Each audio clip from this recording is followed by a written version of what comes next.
Ниһаят балаларның түземсезлек белән көткән көннәре килеп җитте. Аларның үз куллары белән ясалган сыерчык ояларын бүген агачларга әләшәкләр. Бу зурышта һәр кайсы үз көчен кертергә тырыша. Кемдер үз оясына агач сайлый, кемдер баскыч тотып тырыша.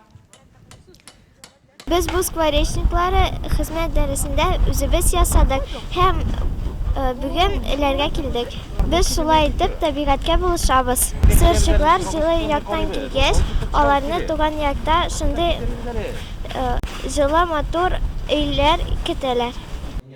Шәһәр гимназиясендә урманчылык мәктәбе әле беренче генә ел эшли. Бүген аларның ярдәме белән Шияле Алан участок урманчылыгы 20 сыерчык оясын артты. Сыерчык оялары ясау безнең мәктәп урманчылыгының барыбер юнәлеше генә әле ул.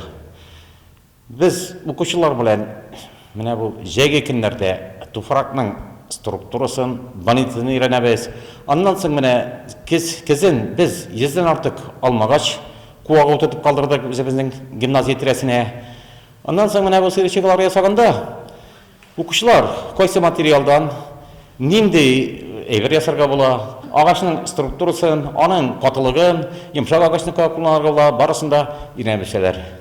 Сыерчыклар матур сайравы белән сокландырса, басу бакчаларны корткыч бөҗәкләрдән чистартып та табигатькә зур ярдәм итә. Бер сыерчык гаиләсе бер көндә 350-гә якын корткычны юк итә. Яз җитү белән Нурлат урманчылыгы без урманда сыерчык оялары куярга чыгабыз. Сыерчыклар алар урмандагы агачларны бөҗәкләрдән саклыйлар. Шуңа күрә безнең зур бурычыбыз аларга шундый шартлар тудыру.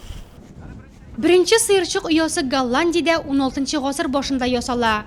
Ул кызыл балчыктан тишекле савыт формасында була. Соңрак Россиядә йорт янындагы биек кылгаларда агач кайрысыннан ясалган тартмалар барлыкка килә. Гимназия укучылары ясаган сыерчык оялары ул вакытлардагыдан күпкә аерыла. Ләкин барысының да асылы бер. Алар канатлы дусларыбыз өчен күңел җылысы биреп ясалган.